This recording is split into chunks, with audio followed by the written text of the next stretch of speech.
You're watching In Time with Nicholas Lamar Suter. He's so dreamy.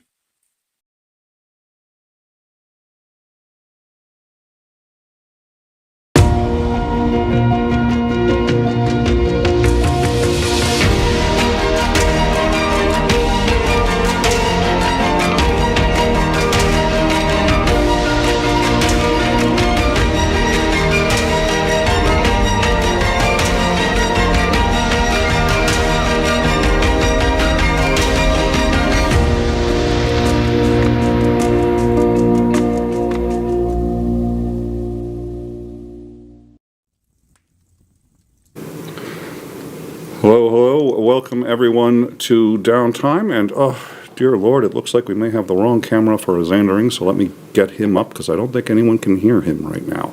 This has been a nightmare. Actually, you know what? Yeah, they should be able to hear you. How are you doing, Isandring? Oh, I'm doing better. Let me, yeah, dear Lord, there's always, let me just see. Now, okay, us starting late this time was not my fault. The issue we're having now, yeah, that probably is. But starting late was really not my fault. It was not connecting to YouTube no matter what the hell I did. I know is the last thing I heard is, I don't recognize this wire. What's it do? Thank you for bringing that up. We're not going to bring up the, I said if you brought that up ever again, I was docking your pay by 6 weeks. Well, after this last weekend, you owe me about 6 weeks of mental health wellness days. So. Oh, Jesus, I know. Oh, God. All right. Yeah, so Isandring and I were talking once. And, okay, I'm going to, see, I think everyone else is getting an echo with you, so I'm going to switch back to the headset here, and this should, if you still have him on an echo. So, I was working on the, the production machine. And there was all these wires, and I couldn't figure out, and I was trying to just find the right, I was talking to Isandring, and I was just like, I wonder what this one does, and I pull it out. And then I just continue my conversation, and I went for about 5 minutes. And I was like, so what do you think, Isandring? And he wasn't there. Now, do you want to describe your end of the conversation? Yeah, you were going along and you were talking about how you were trying to rearrange your production stuff so that it would be more convenient. And all I heard was, I don't recognize this wire. What the hell's this? Oop, I don't think I need it. That was it. So that was it. You were gone. That was it. That was the connection. That was the connection to the Discord system that we were talking through. I yanked it, got disconnected, and continued for about 5 minutes before I realized it. And since nobody was there as a witness, when I say it was only 5 minutes, you can believe me, it was only 5 minutes. It was no longer than 5 minutes, because 5 minutes by itself would be absurd to just keep talking to yourself. Yeah, with zero input from the other person. Zero input. Oh, shit. All right. So, now that we finally... Today, before we get all serious. Oh, okay. Yeah, I had a lot of downtime today. Mm-hmm. Yeah, I see what you did there. Yeah. Because there was an accident or some other stuff. So I didn't have very far to go today, but I had a lot of downtime. My wife's always been telling me that, hey, for your mental health and to unwind and stuff, you should get into some craft or something to take your mind off thing, relax. It's a stress reliever. It's great. And you don't even have to be very good at it. So I thought I would take her up on that. And the only thing that the truck stop that I was parked at really had was a hell of a selection of very inexpensive wristwatches that were quite colorful. Mm-hmm. So I was like, I've got an idea. So I bought a bunch of these little wristwatches and decided to make a belt out of them. It ended up being a waste of time.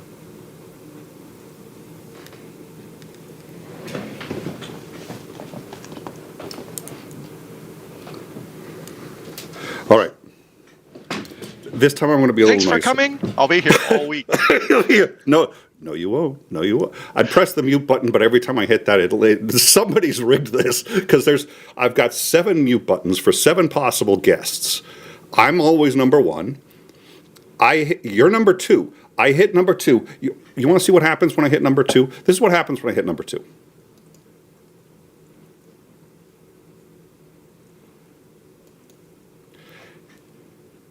And 3, and 4, and 5, and 6, and 7.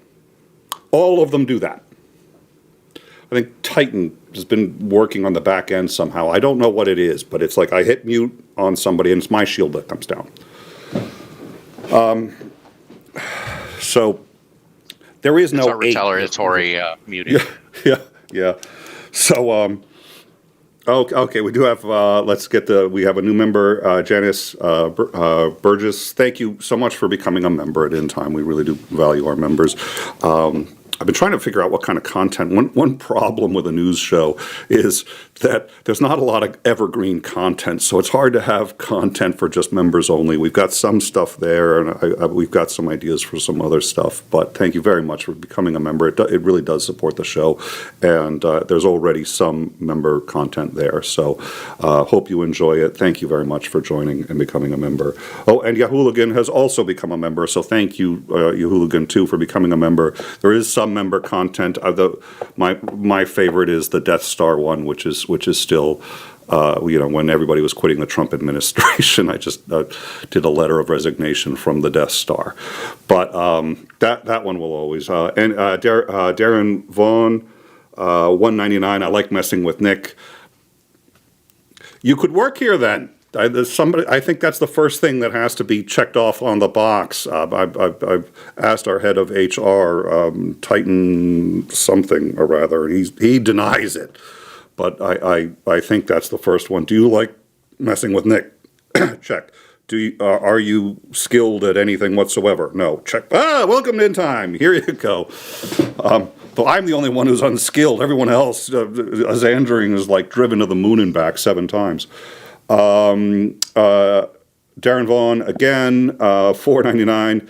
He forced them to renegotiate first time. Now he bashes his own deal. What a hypocrite. We're probably going to discuss it at least some. This is, it's still a news channel, but it's down to, we'll get into it. 𝐍𝐤𝐜𝐴𝐻, why does it cost me $2 to join, but $5 to gift a membership?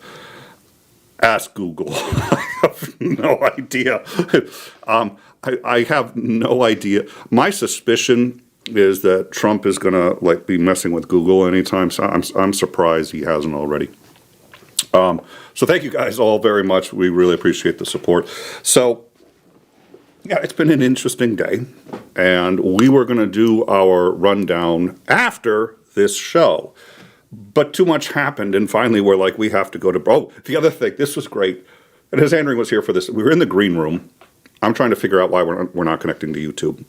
And we created several fake shows in the process of trying. And all of a sudden I get a notification. It's CNN, and I swear to God, CNN says, breaking news, Trump reaches tentative deal, 30-day pause to tariffs in Mexico and Canada. That's why I keep a subscription for CNN. It's for the lulz. I'm just like, thanks, CNN. I guess you watched our show and then took 3 hours to figure out how to. Thanks. I love CNN. They saw it and they're like, can we go with it? Can we go with it? Well, we don't know these people. Maybe we need to get some outside verification here. All right, well, we'll put Nick on it. Different Nick. But better be a different Nick if they want to get out on time. Yeah.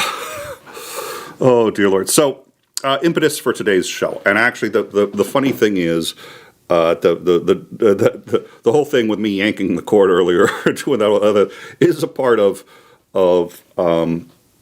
something that Isandring and I have talked about a lot, which is that we're both verbal processors. And I had no idea what a verbal processor was until like maybe 5 or 6 years ago. I was still a verbal processor, and I couldn't figure out why it sometimes caused problems in relationships. Because I'd say something that wasn't serious. I was just playing with the idea, and somebody would get really pissed at me. I was just like, well, what? I just said it. It doesn't mean so I like the phrase, how do I know what I mean until I hear what I say? And that includes the bad ideas. And that's one of the reasons I think I like philosophy. And what's his name? And he's gotten in so much trouble recently, but I've always been a fan of his. One of the four horsemen of atheism, Sam Harris. Sam Harris brought this up once, and he's like, in philosophy, it's perfectly fine to say, why don't we eat babies? You will find people saying that in philosophy classes across the country. And for an abstract thinker, that's actually an interesting thing to think about. And asking that question in polite society suggests that you're actually thinking that maybe we should. It's that you're challenging the prospect that it's a bad idea. You're not challenging it. You're asking a foundational, how do I understand? How do we talk about philosophy, psychology? And for a lot of people, it's like, would you like to have food on the table, or would you like to think about these things? And my answer is usually, I'd like to think about these things. But verbal processors do that verbally. And part of my thinking about it has to be talking about it. And I'll say it, and I'll say, oh, that's a bad idea, let's not do that. But I won't know what I think about the idea until I've actually said it. And then I suggested to you once you were a verbal processor. And what did you think when I said that to you? Well, at first I was like, well, what do you mean? Verbal processor. I know not these words. You had to actually explain it to me, and then I was like, I'm not really sure. I mean, sometimes I go through and went on like a 15-minute tangent about how I didn't think that I was possibly a verbal processor until you just kind of went, yeah, not possibly a verbal processor. Yeah, and that was one of the reasons I just let you go on too. I was like, how long is it going to take for him to realize he's doing the very thing he says he doesn't do? And that's one of the reasons I think you and I like talking to each other, is because we allow each other. Like I've heard you say some really dumb things, which I can say without any offense, because I know you've heard me say equally dumb things. But it's like when we're talking to each other, we know we're verbal, and I can tell when you're processing, and I can tell when you're serious. Unless you're a verbal processor, you can't tell that. But anyway, so that gets into what the fuck are we talking about this shit for? And it's real simple. I think this nation is in crisis. I think Isandring very much agrees with me. I think most of our community agrees with it. There's a lot of people who think that. There's also a lot of people who don't. They think it's in a new Gilded Age, which, by the way, ended in crisis, but nonetheless, story for another time. We're all kind of shocked and stunned. And somebody had asked Commander when we were on the Shills doing that show, they said, why did, and I do think this is a fair comparison, I'm sorry, I'm not using hyperbole, why did, when the Nazis were coming to power in Germany, why did so many people just let it happen? And I think it's because it was the shock and awe. It was they couldn't process it. So much was going on. And I'm feeling that now. I think a lot of people are feeling that now. And different people are feeling it in different ways. And so Isandring hit me up and said, hey, can we do a show about how we're processing this? And especially for Isandring, who is a conservative. And has taught me a huge amount about conservatism. And I had really always sort of strawmanned it and thought all conservatives were the same, thought conservatives weren't compassionate, you couldn't be compassionate, and I thought all these things. And so I've learned a lot from him. And here it is, quote, his side, ostensibly. It's certainly the far right doing this. And, so here I am. Here he is. We're both feeling like we're living the nightmare scenario, and here's our audience. And this is kind of what Downtime is for, is to shoot the shit about anything. Often it's what's going on. Sometimes it's about inappropriate relations with hippos. Nobody tell Commander I said that.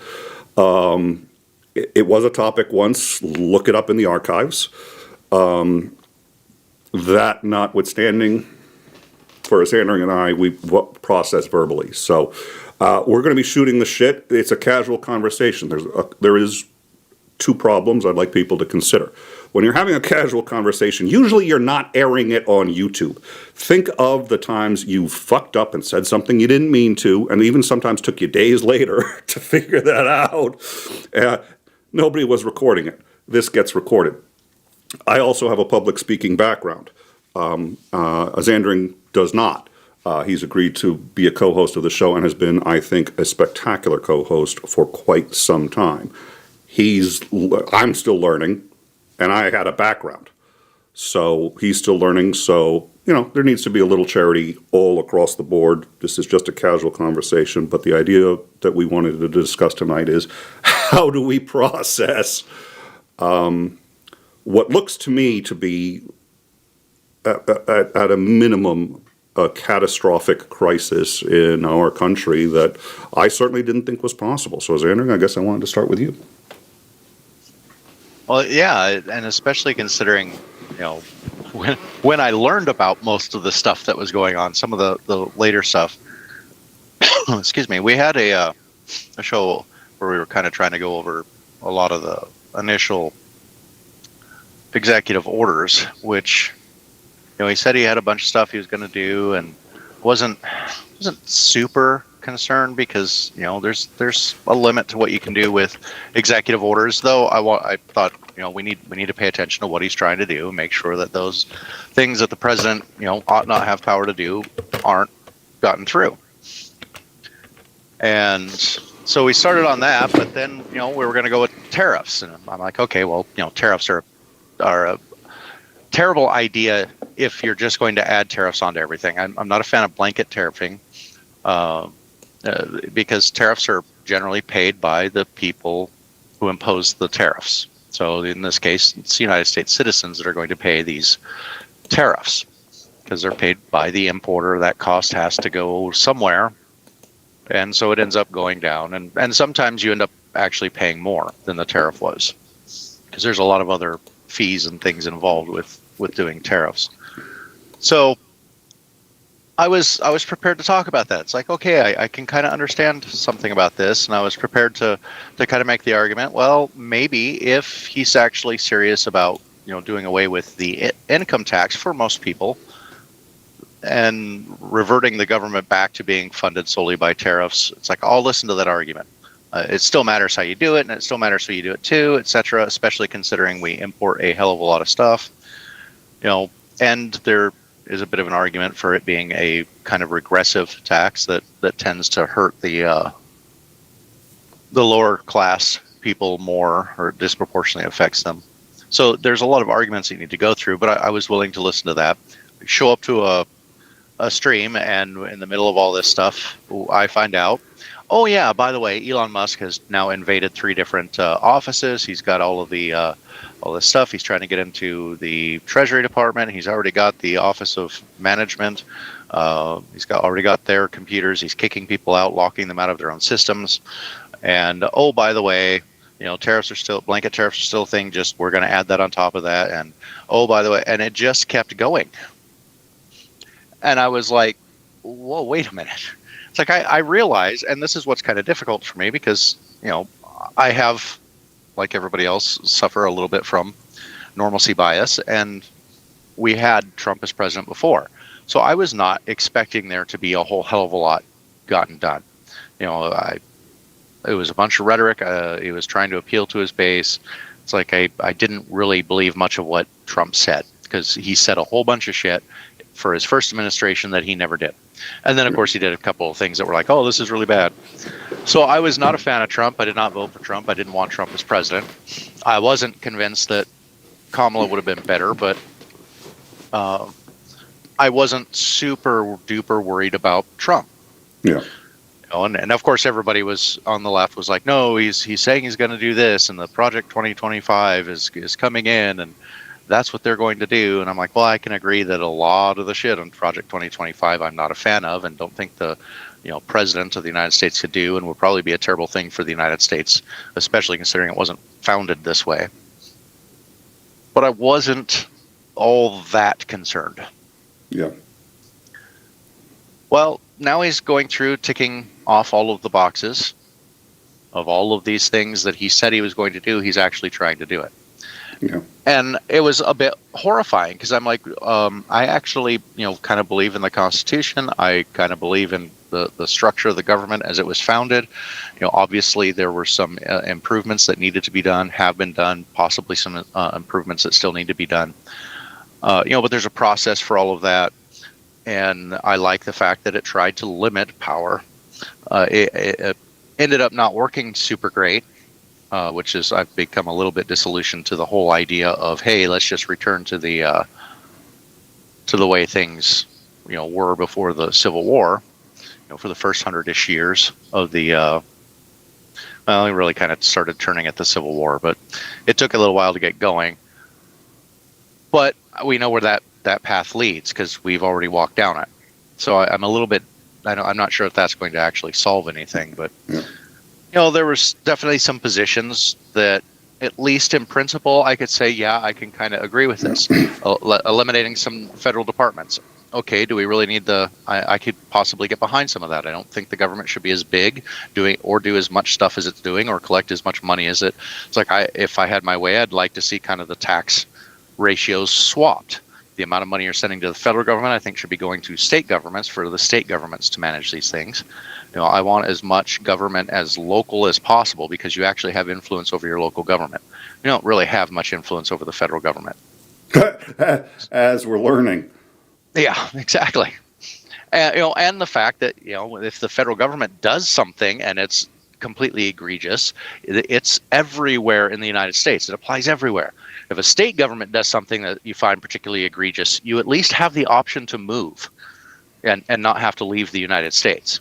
Yeah. I get a lot of flack because they're like, well, people can't just get up and move. And it's like, yeah, except that they've been doing that since the formation of our government. It's at least an option that you have. It's a way easier to move to a different state than it is to move to a different country. Well, and the point being, if take whatever law you want, something that says we're going to put all liberals in concentration camps. It's far better if that law is a state law in Texas than a federal law in this country. And while there are people who are liberals who cannot move out of Texas, so it's a bad law and it's going to cause huge, massive problems. Better to have catastrophes at the state level, I think, is the argument you're making. Yeah. Yeah. Because at least it's a little bit more contained. There's a lot more pressure that can be brought by other states, and the federal government can also step into, like, if there was a state law passed saying we're going to just put all liberals in concentration camps, it would be incumbent upon the federal government to step in and stop that. Yeah. So if it's the federal government doing it, who's going to step in and stop them? So yeah. I do. That's one of the reasons why I consider myself more conservative. I want a more conservative, more fiscally responsible. Well, I always describe myself as when it comes to governmental and fiscal policy, I'm very conservative. When it comes to, social issues, I'm very liberal. Like, I don't care how you want to live your life as long as, it's everybody's consenting and you're not harming other people. It's like, have fun. It's your life. It's the only one you get to live. Please do it, whatever makes you happy. So I differ quite a lot from most conservatives when it comes to that, which is one of the reasons why I kind of consider myself more a libertarian than, it's like I briefly decided I was going to be Republican, and then when I actually looked at what Republicans completely stand for and all of the things that they actually did, I'm like, yeah, I can't really support the Republican Party. Yeah. Besides the fact that they don't actually stand for conservative principles. Sometimes they say they do, but they don't ever do any of it. So, yeah, I wasn't, I had normalcy bias. When was the last time we had this much upset of the federal apparatus? I can't really remember much of a time, aside maybe from the financial crisis, only that didn't really upset the governmental processes. That was just a pretty extreme threat to our economy. It's like, this is the fundamental processing of the government, what the functions of government. And so I can't really even think of one. So I have the normalcy bias of, it's it's kind of sort of business as usual for the main structure of the federal government. Things have very rarely ever shrunk. They've almost always grown. And so I wasn't really thinking much of that was really going to change. And then, of course, we had Trump as president before. He did several things that we talked about on this show that I was very adamantly against. I was very angry at some of the things too. But he didn't try completely dismantling the government. Or at the end, he tried to kind of stage a coup, but he didn't really. Yeah, but there was that. Yeah. Yeah, I mean, and maybe that should have been an indicator to go, hey, hello, maybe wake up a little bit. He's. But also I'm thinking, well, this is kind of a bit of more of an extraordinary circumstance. This isn't an everyday thing. This was in an election. Okay, so he tried to hire a bunch of fake electors. That didn't really work out.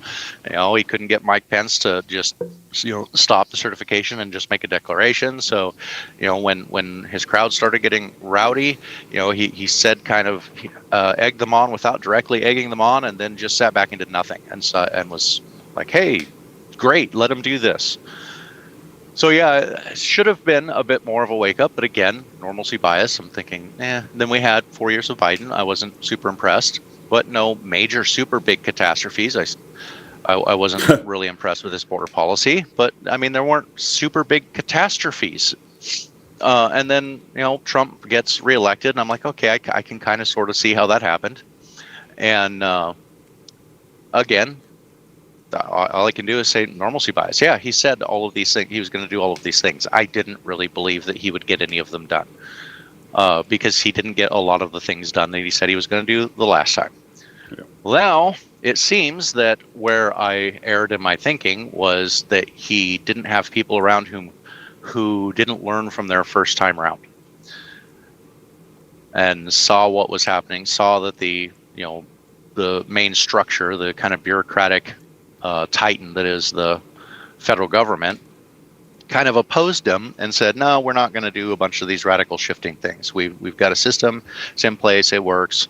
We can make some gradual changes here or there around the edges, but that's kind of sort of how it's going to work unless there's a massive tragedy or something such as 9/11. I mean, you can get a lot of movement done around something like that. But that hadn't really happened. And so I'm thinking, it's not going to be great. We're going to have some crappy shit. He's going to try and pull some shenanigans, and we need to be on top of it. And then he starts gutting the actual bureaucracy. He starts just outright firing people. He starts sending Musk in to take control of computer systems to get all of this information that a private citizen shouldn't have access to. And especially one that hasn't been vetted and doesn't have security clearance for a bunch of this stuff and hasn't signed all these NDA disclosure agreements. And so I'm just like, if Biden had come in and done this, I would have come unglued. And I'm coming unglued right now, especially because I didn't see it coming. I didn't really believe he would do this. I didn't truly believe that he would do this. And I'm going, okay, there's some things that you said that I can get behind the idea of it. However, it still matters how it's done. You don't just completely eliminate large swaths of the federal government and then just say, hey, yeah, everything's going to be fine, because it took us decades to build the incentive structures of everything. It's taken decades for it to kind of ripple out through the rest of the government to get everything more or less functioning, because everything you do affects everything else that you're doing as well. So you can't just jerk it all out. It's like you're going to pull down the whole rest of the hedge if you try and pull that one weed that's got its roots intertwined with everything else. The whole thing comes toppling down. It's like you need to be, and real people get hurt when that happens. And it's like I don't want a whole bunch of people to suffer. I don't think that people that are dependent on welfare are bad people. I don't even blame them for using welfare, even though I don't agree with the federal welfare system. These are all incentive structures. And the fact of the matter is you've set up a system in which this is all being utilized. For good or ill, it's all being utilized. And if you try and rip it out, it's going to, you're going to rip out all those people too. That is not a good thing. I don't want people to get hurt. I'd like us to be able to move towards reducing the size and scope of government, turning things over to the states, etc. Yeah. So, but there's a process to that. And so I wasn't expecting a whole lot of movement. And when I got blindsided with all that, I literally didn't know what to say. It's just that I hit a certain point where it's like I just stopped processing it. It's like, okay, I can't get past step 3 here to get to 5, 6, 7, and 9. So and then after that show, it's like I thought I got a little inappropriate just because I was completely shocked. I didn't know what to say. Yeah. So I apologize for that.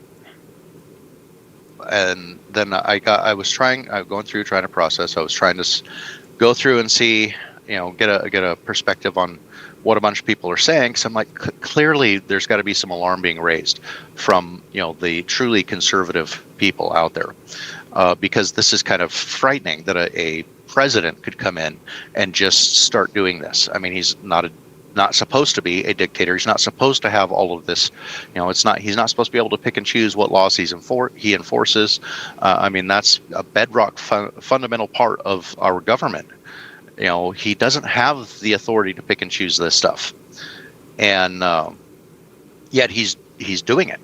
Yeah. And the thing that almost even demoralized me further was all of the people, and I've said this before, but all of the people who are supposed to be watching out for a tyrannical government, who talk about, hey, we need to be ready to overthrow a tyrannical government, whether you agree that could be done or not, they're at least talking about it. They're supposed to be the watchdogs to make sure, that we keep our republic. Almost to a person, they're all cheering this. Yeah. And it leaves me feeling completely isolated, going, wait a minute, aren't we supposed to stand up and stop this? It's like, do you not see what's going on? And they're making all of these arguments that I find to be a little bit shallow, often pedantic, and without any real substance behind it. It's like, no, look at what he's doing. Yeah.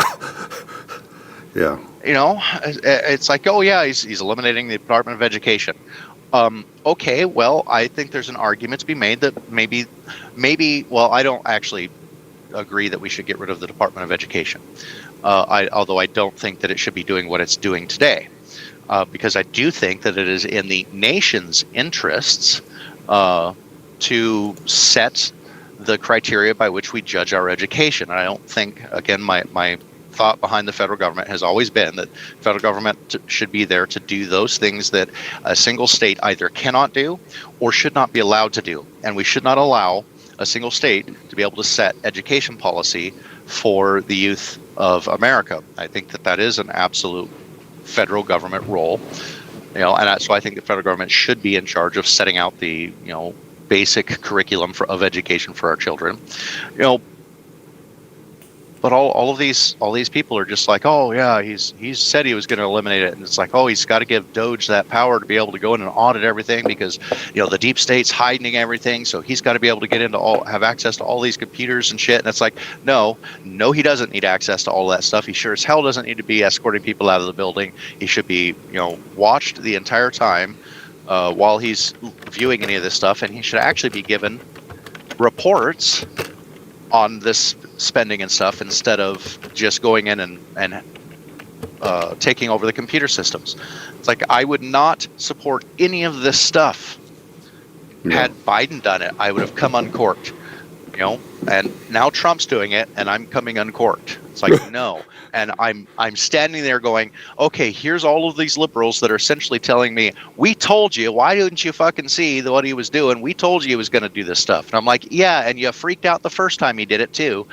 He became president and talked about the fall of the country, and the country didn't collapse. It's like, okay, yeah, I'm kind of believing you now. But it's like, how about instead of just saying I told you so, go, I can understand how you might not have believed that he was actually going to do all of this stuff. We believed he was going to do it. Let's stand together. And now it's like I'm finding myself completely aligned with people that have a lot of policies and believe in a lot of things that I don't believe in, and I don't think they're bad people for it. But it's like, okay, where are the people who actually are supposedly holding, all of the values and things that I care about, and that they're off over there going, oh yes, we're dancing in the poppy fields, and it's frustrating and it's annoying, and yeah, so it's not been a pleasant weekend. It's been a radical reassessment of what I thought reality was, and now it completely blew my OODA loop out of the water. So it's taken me a little bit of time to get that back and reorient and figure out okay, now what do we do? Well, and I'll say this: I've made a number of bad calls in my life where I said, and I truly thought that Donald Trump's handling of COVID was going to end up with the nightmare scenario of disease in the United States. And I was, we covered COVID extensively. I was terrified. Everybody was terrified. And we were talking that this was going to be this worst case scenario. And the worst case scenario, fortunately, did not unfold. I will say, we still don't know what the final results are. We have confirmed that in men there's a drop in fertility. If as a trend, there is a drop in fertility for men who've had COVID. Some men, it doesn't seem to affect everybody, but we're learning that, and we're going to learn over time just how bad it was. But it wasn't the nightmare scenario that I had predicted. So I've predicted a number of nightmare scenarios and been wrong. I will tell you this. There was never any doubt in my mind that Trump was different than the other times I've been wrong. And again, the reason was it was January 6th. It was just sort of like I can get he really. I've had this argument with a number of liberal friends of mine. Is he intelligent or is he stupid? He's definitely a useful idiot, which is to say that he'll, once you understand what he wants and can dangle it in front of him, the carrot on a stick, you can sit there and get him to go pretty much wherever you want to go. But I also really firmly believed he knew exactly what he was doing on January 6th when he was talking. And, I don't think he's intelligent, but that you'd think it would take an intelligent person to be able to manipulate a mob like that and not get caught doing it, in as much as not outright do it. I mean, what he did was reasonably subtle, actually, because he was able to incite a mob without using so many words, and they were willing to go out. And I firmly believed from the beginning they would have hung Mike Pence if they had found her. Nancy Pelosi would be dead if they had found her. And I've had friends I've said that to, and they're like, "Well, Nick, you're just way too far off." Yeah, I've had liberal friends who've told me that that's just unhinged. I was just like, look at the fucking crowd. I've lost friends over it, not many, but I've lost a few friends over. Yeah, it was that serious. They absolutely meant it. That hang Mike Pence, they meant it. And Trump, who lies about everything. So it's easy to dismiss when he says, "Oh, we're going to gut the government." It's easy to dismiss that because he is so fucking full of shit about everything. So I do get why people think he's too stupid to do what he's done, and that so I get why people were shocked by this. Even liberals who didn't like him thought he was an idiot. I got to tell you, I was in a debate. It wasn't a debate. It was it was on Maudi's, and he had sort of a roundtable discussion of people. And this was before Trump got elected again. And I said, I'm very worried about him getting elected again. And I was nearly booted by people who were sitting there going no, everyone has seen how stupid he is, and there's no way he can get elected again. That's the thinking that got him elected the first time. And I don't care how stupid he is, and I do think he's stupid, but the problem is he's still really fucking dangerous. And he still finds a way to get this shit done. I can't even comprehend it. I don't know if it's because he's so stupid. Maybe he's like a genius, like beyond. This is part of that verbal processing thing we were talking about. Maybe he's a genius who's so fucking smart he makes every, because he's managed to do things I didn't think were possible in a period of time that I can't fucking comprehend. Now, I'm aware it's not really him. I'm aware of that. But he is the one who got elected. These are the things he said he was going to do, and they're getting done. Whether it's because he's a useful idiot or not, it's absolutely the danger that we called it to be. And that one was, I was aware. We made some bad calls. It wasn't a bad call. COVID was a really serious thing, especially to people with pre-existing conditions. But I really thought we were going to be living in this disease-ridden nightmare where nobody can go outside ever again for 10 years, and that didn't happen. Thank God. But this one felt different. This one I knew I was right. And I think a lot of liberals felt that way. And there are some liberals, again, who just sat there and said, no, you're and I'm like, it's rare. It's like, it's rare I get alarmist. It can be argued I was alarmist for COVID. I don't think I was alarmist. I think based on the evidence we had at the time, and again, it was bad. So I'm not trying to say it wasn't. But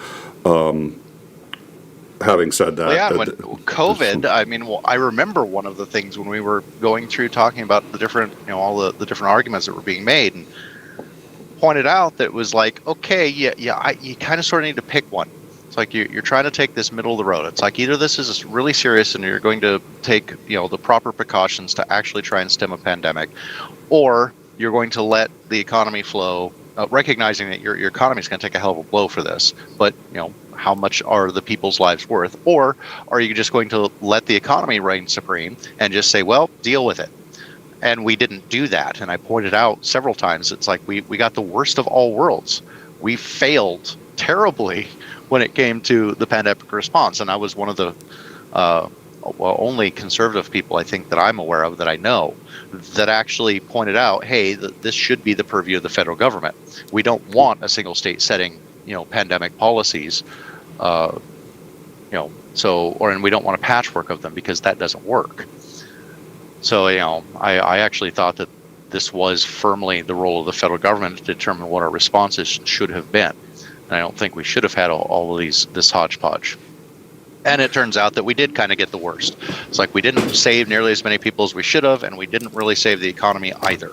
We had lots of problems on both ends, and we kind of got the worst of everything.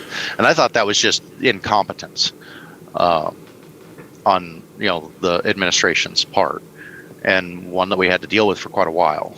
And one of the reasons why I was not, it was fairly.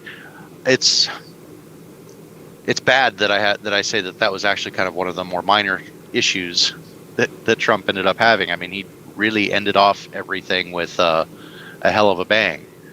Because I remember we were sitting here watching the stuff happen, and then we went and watched all of the different January 6th committee hearings, and was like, wow, this, when it started coming out, all of the things that he did, it's like, okay, this is absolutely terrible. I don't know. I was not expecting it to be. I wasn't expecting it to be good by any stretch of the imagination, but I wasn't expecting him to move this quickly or this radically. And it's just like. And I don't know anybody on the left who thought he'd be this successful this quickly. Even the most doomer of all of us were caught off guard by this, including myself. I was stunned by that. I'd like to talk about it in a minute. Gaming with Robin donated €6. I just want to ask both of you, how are you doing? I'm really worried about my U.S. friends, including the two of you. Much love from Netherlands. That's kind of what this show is to talk about. I think we're all worried. And for me, mental health is going to be the first place to start. But there's a lot more, obviously, that's going on that we have to talk about. But I appreciate the question. I think we're all processing. I think that's kind of what we want to talk about here. I think we wanted to get Isandring's perspective. I'm going to kind of give mine. Isandring's a conservative, but he's a conservative in my view, sort of in the way that I learned of what a conservative was, which was someone who said, well, look, the Constitution was written a certain way, we have to follow it a certain way, and the gutting of the U.S. government is, not that. doesn't believe in no U.S. government, just only that which the states cannot or should not do on their own. So, I think it's all of us are affected differently. But thank you for that, and we'll talk about it a bit more in a minute. Dunk on you, $20. I'm late. Was working. We're in a mess. Yes, we are. Dear Lord, before we get into it, actually, there was something that happened a short while ago that I did want to get into because it was reasonably quiet. Treasury Secretary Bessent, who was nominated, has cleared confirmation, so he is a Trump loyalist, is now running the consumer, the CFPB. It's the Consumer Financial Protection Bureau. Now, the Bureau, I think, if I recall, I really do want to say it was Governor Warren who helped build the Bureau and with a law that did a number of things associated with the Bureau. But I'd like to point out, they haven't gutted the Bureau yet, but the Treasury Secretary is long been an advocate for overturning credit card limits, the percentage rate limits. Rates. Thank you. Overturning limits on fees, overturning all that other stuff, and he has paused all of their actions, including enforcement actions that they're taking against Capital One, Walmart, Zelle, and parent banks. So he has paused all of their enforcement actions. This is absolutely staggering. I'd like to point out one of the very first things that they did, and this is again why you need a federal government, as Isandring said, to monitor these kinds of things. One of the very first things they did was say that cadmium was probably a bad idea in children's toys. In general, it's a bad idea just unless you're using it for some form of production use and you know exactly what you're doing. Cadmium is heavy metal. It is like lead, very good at making paint brighter. But we learned in the 70s that we shouldn't put lead in paint and we shouldn't put lead in gasoline. I agree that. And the irony is, I mean, he's one of the things that he said is he has issued a letter to every member of the CFPB. I look forward to working with the CFPB to advance President Trump's agenda to lower costs for the American people and accelerate economic growth.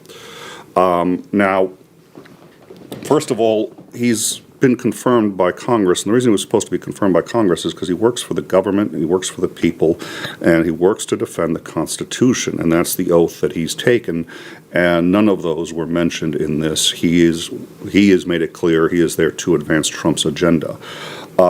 If you would like to make the government wealthy, and if you would like to make at least some people in this country very wealthy, it's actually really easy to do. It's really easy to do. I mean, it's really easy to do. I don't see why anybody thinks that this is difficult. The way you do it is you remove all regulations. Allow cadmium and other poisons to be in children's toys. Whew. Hold on a sec. I just needed a breather there. Allow cadmium and other cadmium, lead, stuff like that to be in children's toys. Those alternatives are a heck of a lot cheaper than ones that don't kill you, than ones that don't permanently give you brain damage. There's a reason they're so cheap, but wow, you're going to have cheaper products available to Americans. I have no doubt that he can fulfill his promises. The problem is making a good economy that works for everybody and doing it in a safe and fair way. That's the trick. Making money, especially if you're in charge, is not hard. It's really easy. I'm sure he can do what he's saying he can do. I'm not concerned that he can't fulfill his promises. I'm concerned that he's going to do it by closing agencies that protect everybody. The department that he is now in charge of removed cadmium made it illegal to import anything from any country. China was the offender at the time. China was making toys that were painted with paint that was laced with cadmium. And it wasn't a deliberate FU to the U.S. It was because it makes paints a lot brighter. What stopped it? This very organization that a former head of a investment bank is now in charge of. I don't think that's a very good idea, but it strikes me as completely in line with everything that Trump has been doing so far. All right, so yeah, that's good news. What was I going to say? For me, I had no doubt this was where he was headed. I had no doubt that his chances of success were higher than I liked, probably even higher than 50%, because Project 2025 was very well thought out. And the people behind it, and this was the other thing that we heard a lot, and I had heard some friends say, well, there's no evidence Trump really wants to do it, or if Trump has said he doesn't want to do it. I was like, well, Trump says a lot of things. And Trump really was for it before he was against it. And by that I mean he touted it and said it was a great idea. And then people said, hey, wait a minute, have you read what's in it? And I was like, oh, well, no, not really. I'm not for it. I've never been for it. And then he said that for the rest of the campaign. But he was mentioned in it some like 200 and whatever many times, and it was written by former members of his campaign, former members of his administration, and all of whom were members who he was still in good graces with and were likely to be new members. So it was obvious that this was, it wasn't written blueprint for Trump, but it was still strikingly obvious. At any rate, I thought it was going to take him more time. Now, we've had the discussion that in part this is shock and awe. I'm sitting here going like, wow, so this is what shock and awe feels like, because I didn't expect this. And I will take this moment, by the way, to say thank you to everybody on In Time at every level.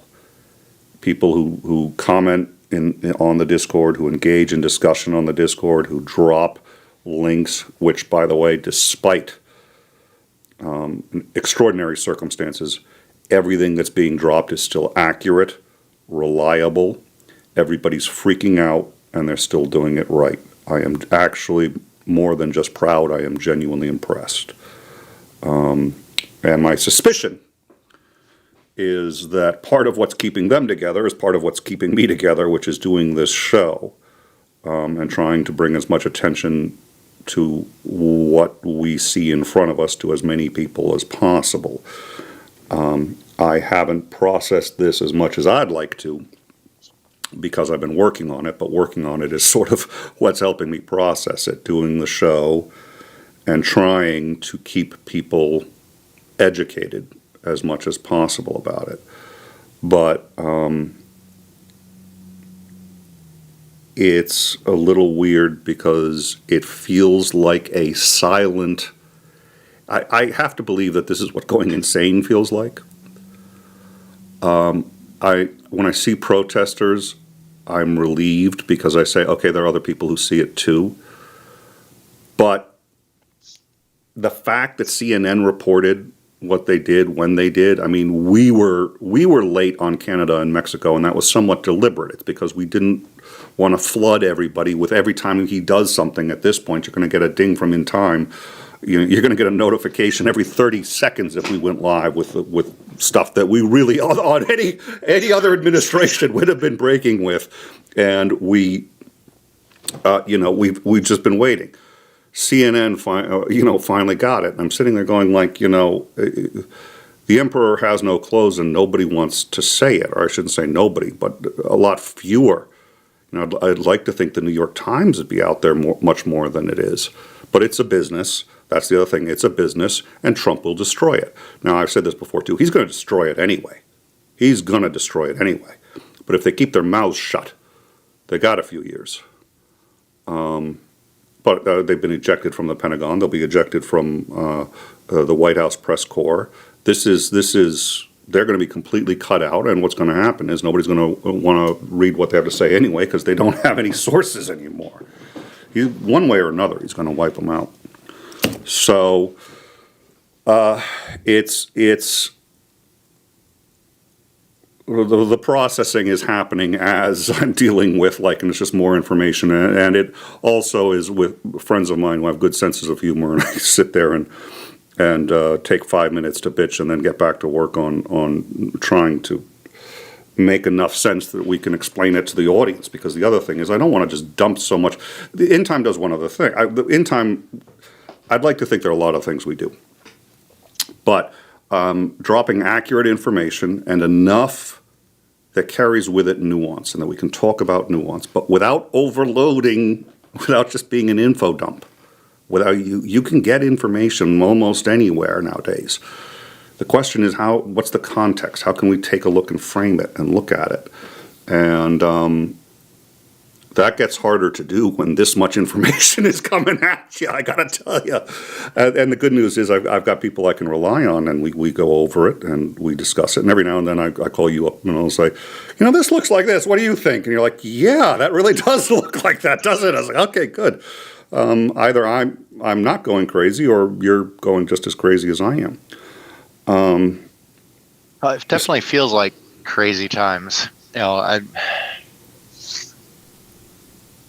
of the things I think that's also kind of shocking is just the speed, as you mentioned, the speed that he was doing it, and what seems almost like a lack of resistance. Like he's cutting out the resistance before it even gets a chance to stand up and resist anything, and he's just taking out whole swaths. And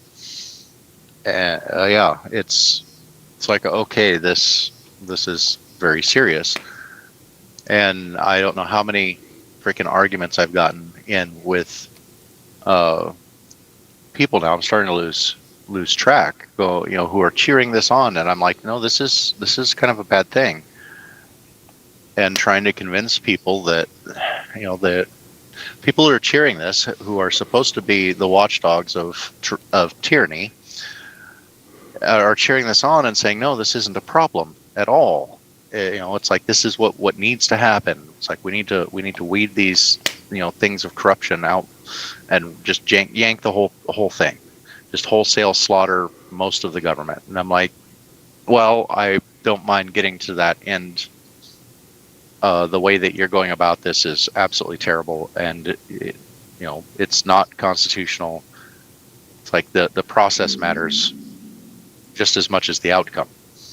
So it's like I don't subscribe to the ends justify the means, and the means that are being employed right now are very, very worrisome. I'll do this, and we still haven't confirmed it, so I'm not gonna be actually, because it could be doxing and we haven't confirmed it, I guess. So I'll describe a meme. I'm not gonna put it up. But before I do, my unfinished journey, thank you, $6.66. Thank you for that. Hail Nero, hail Nick and Isandring, and down with the marmalade Mussolini. Amen. From your lips, or from your keyboard to God's ears.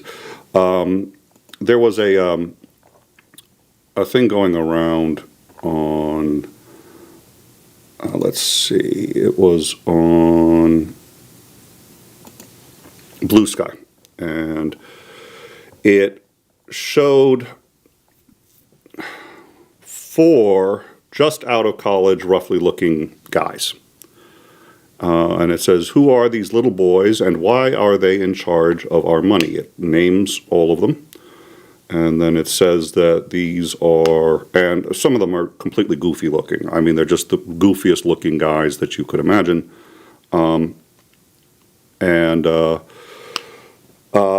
They are, it says, the U.S. Treasury pays for Social Security, Medicare, grants, federal salaries, and is usually run by grown-ups. Mamas, come get your babes out of our government. And, I mean, these guys look like little young Elon Musks. Now, we do know that Elon Musk has been taking a lot of younger people who have no experience running any kind of institution whatsoever and throwing them into the Treasury and all these other, well, usually with orders to gather and collect all the data that read Wired. It's all in there. That may have been, there was a Wired article. I'll look for it in a minute. Thank you, Duncan. You appreciate that. Somebody from, I'm forgetting all the organizations now. What was it? Somebody, it was the one that they were protesting in front of, so it had to be before the office of, it was, USAID's. USAID, thank you. USAID. One of the top guys at USAID, I don't think it was the director, but it was one of the top guys, tried to get in, and there was a police officer, or not a police officer, sorry, there was some form of security guard, private security, obviously, said, you're not allowed in here. It's just like, no, I work here, and, basically only the director can say I can't come in here. And he's like, well, I'm telling you, you can't come in. Now, this guard is not a federal employee. He's probably not even allowed to be on federal property any more than any of the January 6th guys were. Now, in this case, the door was opened for him, but he's not legally allowed to be there. Trump, again, Musk, who's organizing all of this, is not a federal employee. He hasn't been appointed by anybody to do anything. He is a buddy of Trump's. That is it. Buddy of Trump's. He's friends with the president. And he has seized now, I think, 4 or 5 federal buildings. And I do mean seized them. Even the directors can't get into their own offices. And he's taking everything. Oh, dear Lord. So, yeah, it never mind. I was about to say something. I was about to quote. We had a guy who was a co-host on In Time for a very long time, but he kept quoting this Chinese. It was both an expression and a curse about interesting times, and we had to ban him from ever saying it again, and we basically just got rid of the guy because he was a pain in the ass. So I know Sounds nobody justified. here. Yes, it was justified. It was completely justified. Basically, we pulled a Trump. What did you just say? You just said it. I don't like that expression.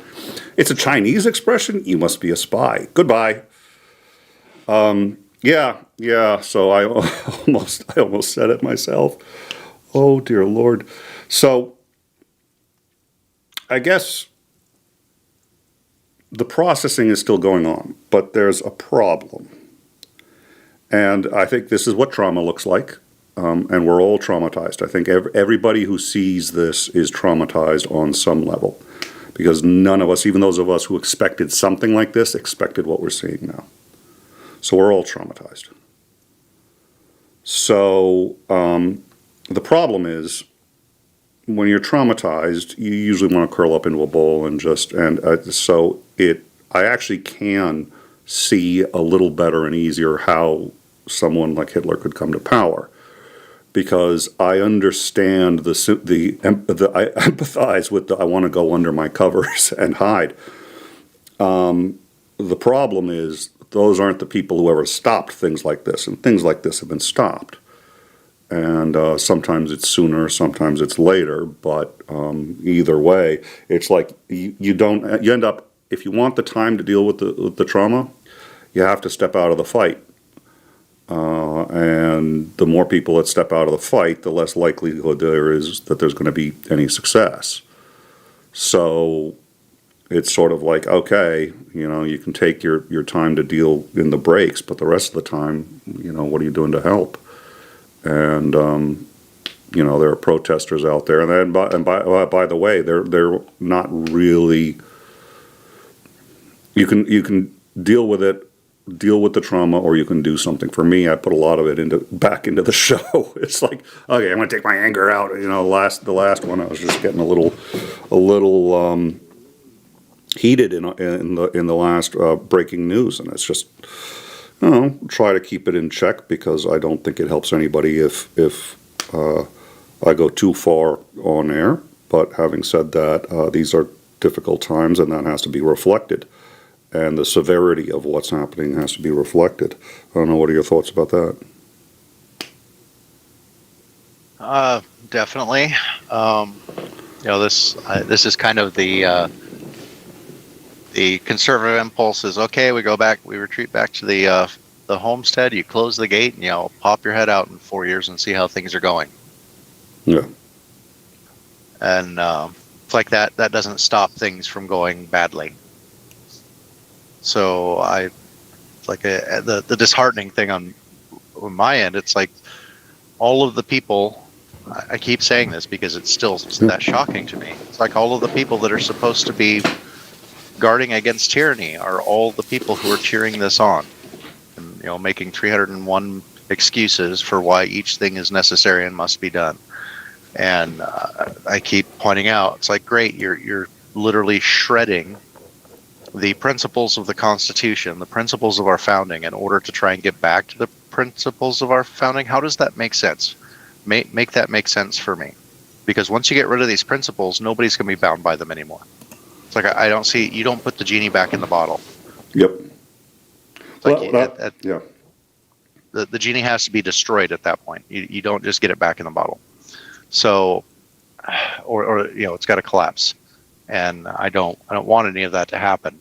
And yet all of the people that I would, talk to try and say, hey, maybe we should think about spreading how bad this is, which, they were so quick to do under Biden. Yeah. Now, everybody, I'm like, hey, this is bad. Maybe we shouldn't be doing this. And I'm just now called a liberal snowflake. So, yeah, it's the only thing I can do is try and make the conservative argument for why this is a bad idea. And, this is not going to end the way you think it's going to end. John McCain made that same argument, and so did Mitt Romney. Not to be pessimistic, but to be like, it's not an easy one. I mean, I think there's a very good conservative argument for why this is the worst fucking thing you could possibly do, and there were conservatives who saw that. It's a kudos for making the argument. I have to believe you're losing friends faster than I am. Oh yeah, pissing a lot of people off. I would imagine, especially if any of them see the show. Oh yeah. I'm waiting for somebody to do the very thing that they derided the left for doing, and trying to call my work and try to get me fired because I'm sitting here going, this is bad, stop it. Yeah. Well, and yeah, that's I think, that's now the right has run with that to no end. I mean, that's the idea that Musk got a letter from a Justice Department, what was it, attorney, saying, please contact me if anyone tries to stop you in your work. What work? He's not employed by the federal government. His work is on, you mean if someone's trying to stop him on Twitter? Because he doesn't have any business in any of these buildings that I'm aware of. But a member of the Justice Department is saying, not a member, it was a prosecutor, saying, let me know. And really what the guy's doing is sucking up to Trump. This is what Commander McMillan talked about with the chevrons. He wants to get in on the ground floor. He sees where this is headed, and he wants to kiss up to Trump through Elon Musk. And so he's calling up Elon Musk and saying, hey, I've heard some people are holding on to their laptops and refusing to, they're barricading themselves in their offices so that you can't, you give me those names, I'll prosecute them for you. Wow.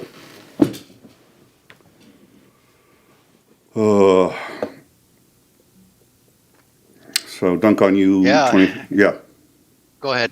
Dunk on you, 23, when you love your country, it hurts to see it crumble. Yeah.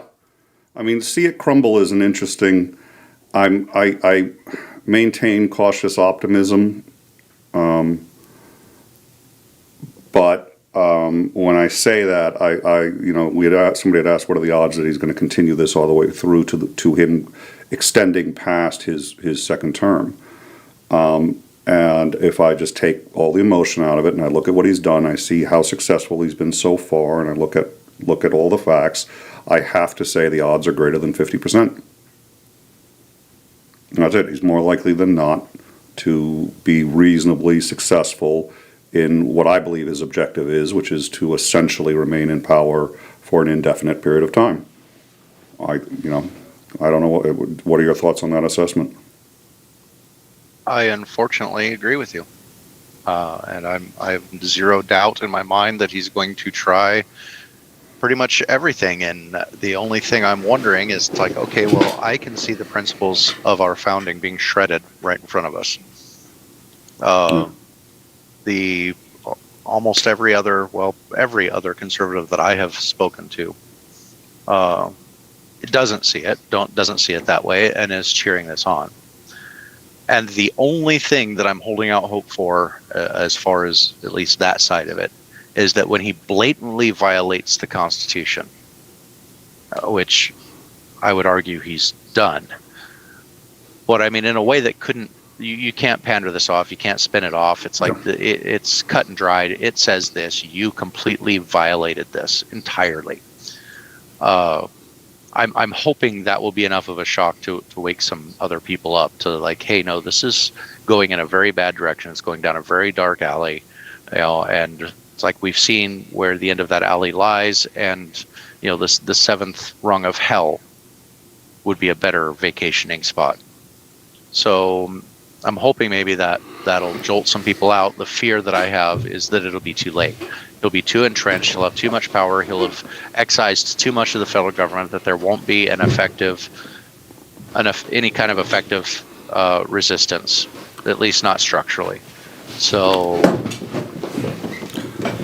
I don't know what to do about that.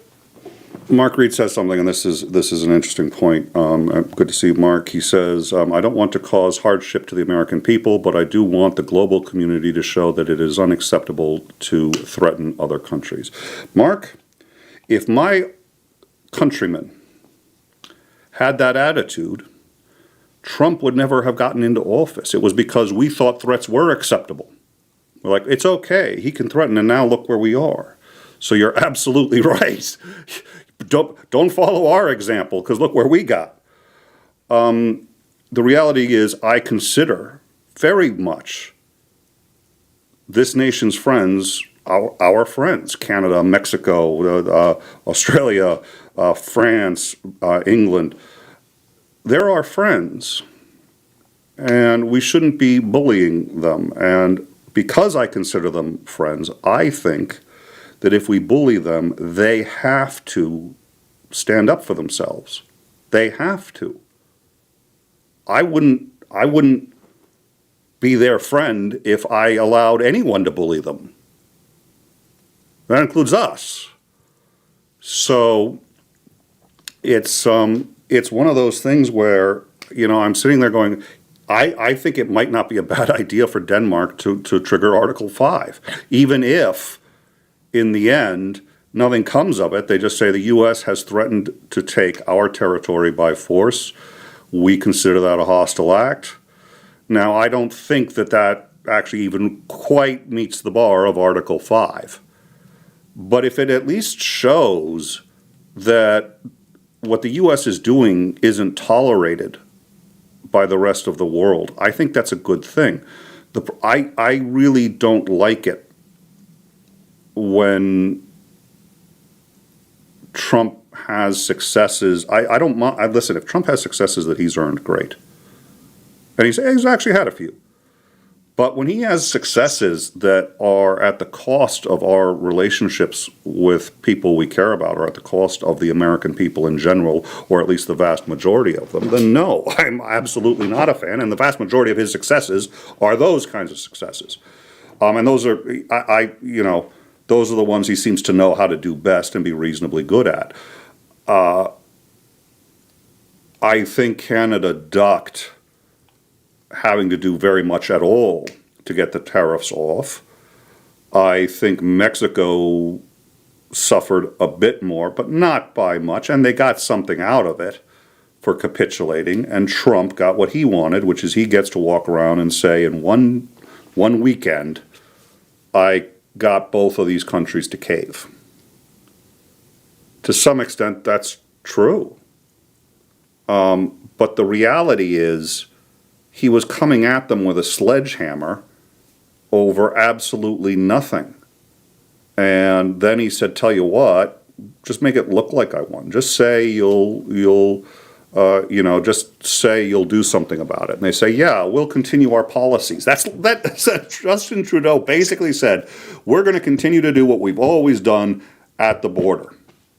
That's essentially what he said. And it looks like that's not what he said, because he said we're adding helicopters and planes and all. Those were the ones they were already planning on adding. Everything that's already on the agenda, they're just going to continue to do. And Trump spun it to, look what I did. And the problem is, well, that didn't cost Canada anything. That's a capitulation. And how do you fight that? Yes, Isandring, please. That's what I was just about to say. It's like, it didn't cost Canada anything. It didn't cost Mexico much to do this. Well, it sure as hell cost us a lot. And it's going to cost them, because now Trump is going, well, anytime I want anything else, I can just threaten all of this stuff and start doing all this stuff again, and I'll get what I want. And, and the worst part is he's touting all of this, and everybody, all of the Trump supporters, are touting this as a big win, and they're going, see, you guys were just all freaked out for nothing. It was just a negotiating tactic. I mean, you're just cementing in their mind that, this is an appropriate way for the U.S. to conduct itself. Mark also said, I feel like we're in an abusive relationship with America. Yeah, that's a great example. That's a great example. And the problem is, he makes the cost of capitulation so low and the cost of fighting him so high. Do you know what would have happened to Trudeau in his own country if he had decided to really take this on? Canada couldn't afford to do it. And it cost him nothing, virtually nothing, to capitulate. But Trump said, in this part, Trump knows what he's doing. I just think he's experienced. It's not that he's intelligent, it's that he's experienced. He's done this before. He's done this all his fucking life. He knows. This he knows. He's good at this. He does this well. It's a 30-day pause to see if they've done what they're... No, it's 30 days for him to think about what's the next thing he's going to hit them with, where he's going to say, oh, we're bringing the tariffs back because you didn't really do what you promised. They actually didn't promise anything, and that was part of the fucking point. It helps them right now, but they're going to be hoisted by that petard in 30 days. Jesus, no wonder Trudeau quit. The Prime Minister of Canada's like, you like the Trump again? Bye, I'm out of here. Have fun. And yeah, it's I don't think that angering or even just being shown to be a bully to the people that we like, so that we say we like. And it's like, wow, if you treat your friends that way, yeah, I don't know that I want to align myself with you. It's just, I don't even know that I've never touted to be a foreign policy guru of any sort at all. As a matter of fact, I just scratching the surface, going, wow, this is insanely complicated. You see all of the shady shit that's being done, and it's like, yeah, we really kind of enjoy the benefits, or reap the benefits of it, and it allows us to have the kind of life in the United States that that we have. And whether you think it's moral or not, that's how we're living our lives the way we are.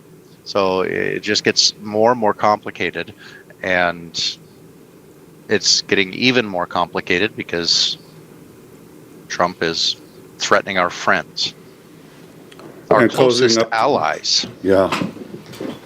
Yep. And for every year that he's doing damage, it takes more than 10 to even get back to where we were before he got into office. But the damage he's doing, it's probably even more than that. Oh, Yeah, dear so Lord. it's like, even though I'm Yeah. not a up or an expert or even really know what the hell I'm talking about when it comes to foreign policy, which I freely admit, I think I can say confidently that it's going to get a lot harder. That what he's doing isn't helping us on the world stage at all. So the worst part is I don't really know what to do about it. That's one of the things that can get really frustrating too, because kind of sort of like one of the reasons why I don't want the federal government having this much power. What do you do to stop the federal government? How do you do that?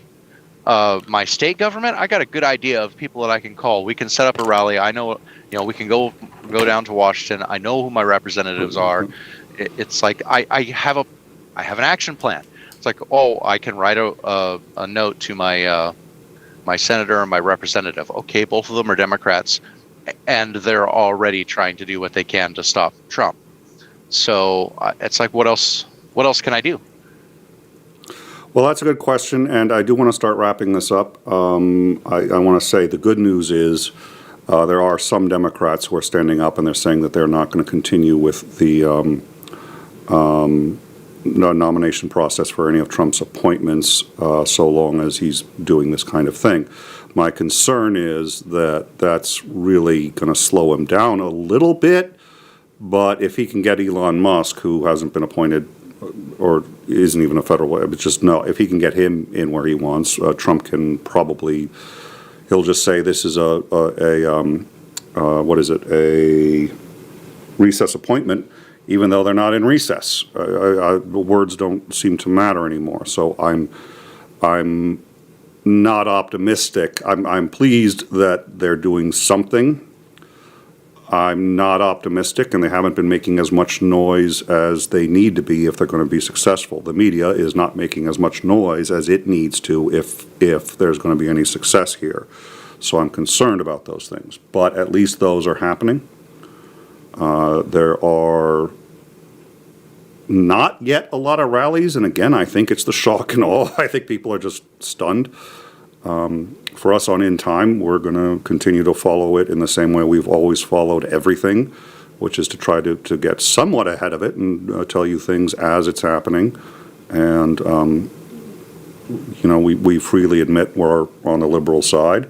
We freely admit that, we do filter, things. We get stuff on our Discord, and in the end, I'm the ultimate arbiter of what we're going to bring out here. But I think, we do a good job of doing good content and material that's going to keep you as educated as possible, and we include the nuance. And we don't all, at In Time, always agree.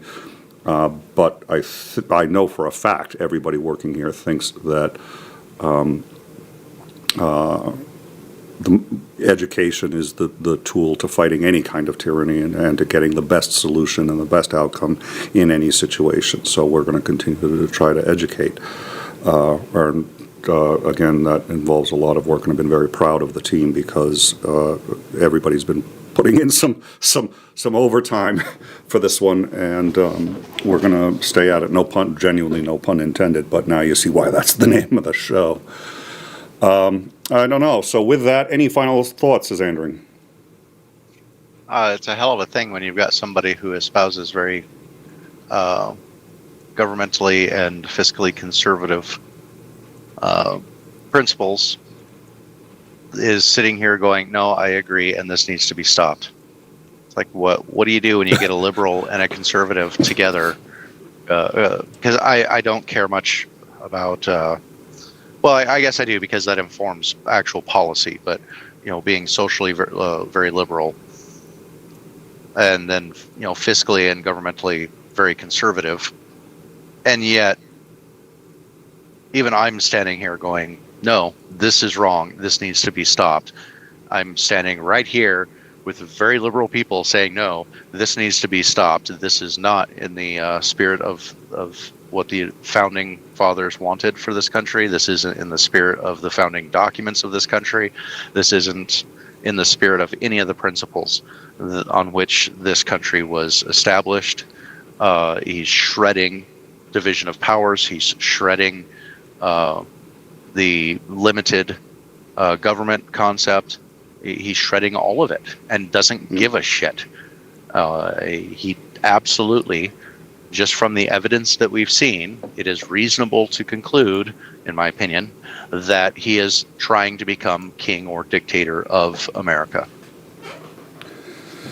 And that's it. The conservative and the liberal agree on that. Wow.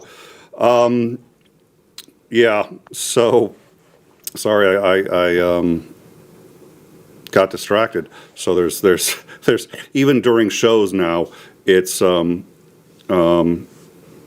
it's good to see you, Brooks. Thank you so much for joining us. And you know what? We got to schedule a show and bring you on and talk about it, because I'm sure you're going to. In fact, if you want to come join us for Downtime with Lance, 8 p.m. Wednesday, or Thursday, and we can move it to accommodate you. Would love to talk to you about this and hear your views. But at any rate, I've kind of spaced what I was going to. Oh, yes, I do remember what I was going to say. Like I said, this is Downtime. So this was a little more casual, shooting the shit and trying to talk by sorting things out. My hope is that even though we said some unfortunate things, that people aren't feeling worse about things, and at least realize that there are people who are trying to cope with it, trying to deal with it, and trying to move forward. And that we're all kind of in this together. If you need to talk to other people who share your views, you'll find them in the Discord. And, you know, it's been a long 3 or 4 days, or however many actually, well, actually it's been more than that. I wasn't including the executive order. The Musk thing was just over the top. You know, and my hope is that at least just by verbally processing and working some of this out, some of you have an idea how at least one person from the right and one person from the left have been looking at it. I know not right and the left as like the average American sees it, not as I have to say that now that Brooks is here, because my language is he's going to correct me, and rightly so. But at any rate. Thank you all for joining us. Our next scheduled show is Downtime on Thursday, Thursday 8 p.m. I guarantee you that's not going to be our next show. So if you want to catch up on the news, and I think we're going to end up at a minimum going forward every single day. We're going to have, at the end of the day, at some point when we think all the major news is wrapped, we're going to have a wrap-up of what's changed for that day. If something big happens, we're going to break with it when it does. So going forward, make sure you hit the bell and get all notifications if you want to be notified. Good news, the way YouTube works, that still isn't going to guarantee that you're going to get the notifications, but you'll see them on our Discord, and we really appreciate you spending some time with us tonight to talk about this and try to work through it. Thank you, Isandring. This was Isandring's idea to do this show. I think it was a very good idea, so thank you for that. Thank you for, I think I got every super chat and everything, and we will see you, and if we can rope Brooks into doing a show whenever he can do one, we'll just do it. We'll do breaking news. We'll do a breaking Downtime is what we'll do. So we'll find a way. Thank you all. Good to see you, and have a good night.